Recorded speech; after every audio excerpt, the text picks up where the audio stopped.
Did you know that some of the most successful Arizona businesses are family-owned businesses? From Earnhardt Auto Center, Spinato's Pizza, Chaz Roberts, and Harkins Theaters, all of these family-owned businesses started off as small mom-and-pop storefronts that grew to large, well-known businesses across the 48th state. With that said, mixing family and business can be tough.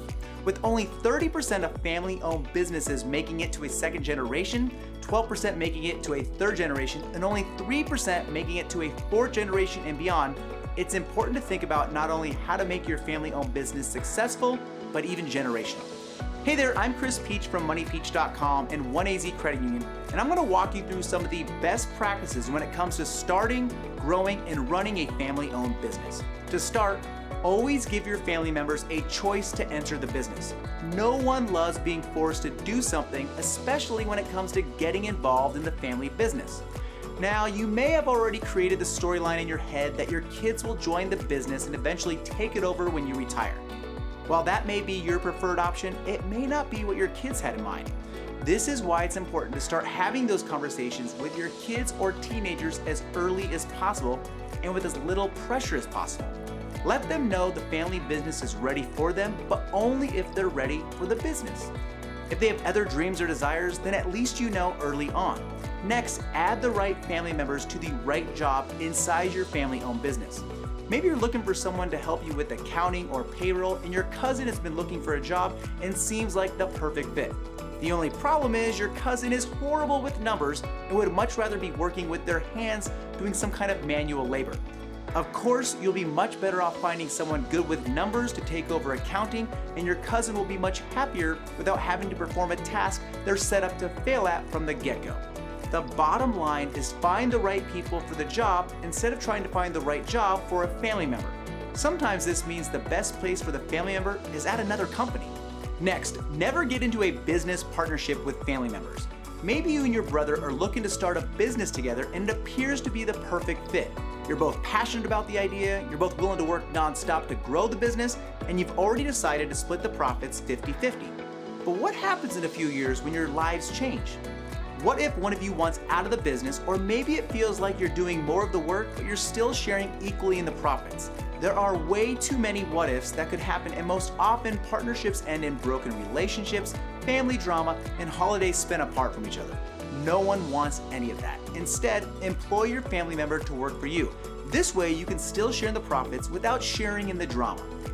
Another best practice is to keep work and home separate. Always know which hat you're wearing, your boss hat or your family hat. One of the biggest mistakes you can make with running a family business is to continue your work when you leave the workplace. To maintain success and your sanity, have a clear separation between the office and the family room. This means there shouldn't be any work discussions at the dinner table or any family drama spilling over into the boardroom. Keeping the two separate is not only healthy for the family members inside a family-owned business, but is also best for the non-family employees within the office. And here's a pro tip: ensure everyone uses first names at the office instead of calling the boss mom or dad.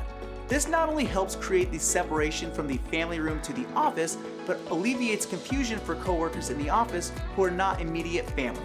And of course, treat everyone equally in the office. When it comes to family-owned businesses, there is one thing that often separates them apart from non-family-owned businesses. Talking about nepotism.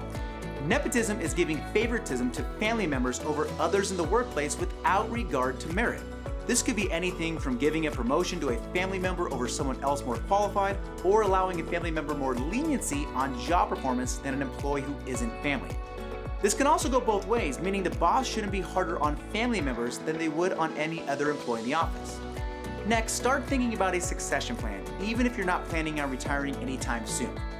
Start thinking about who will take over your business, what it will look like, and how the transition will happen. Having a succession plan well ahead of time could be the difference between the business thriving or failing after you hit the retire button. And the best way for a succession plan to work is for it to be as gradual as possible. When you're ready to start the succession plan, slowly start transitioning family members into taking on more responsibility as time goes on. The best succession plans are the ones when the new leadership takes over without anyone noticing it ever took place. Lastly, always remember why you started your family business in the first place. Not only is it important to remember your why, but all family members need to know the why as well. This is a necessity when things inside the business get hard, which is a guarantee when it comes to family-owned businesses. There may be a time when money gets tight, when the work becomes too much, or when there are fractured relationships inside the family that spill over into the office. The only thing left to lean on during those difficult times may be the original why for the business. Why did you start the business? Why did you grow it? And what about the business did you love when things were great? Who are you helping? Whose life is better because of your business? And what value have you brought to your customers and to your family? Alrighty, my friends, thank you so much for watching. And if you found this video helpful, do me a favor, hit the like button, drop me a comment, and share this video so we can help as many people as possible make better decisions with their money.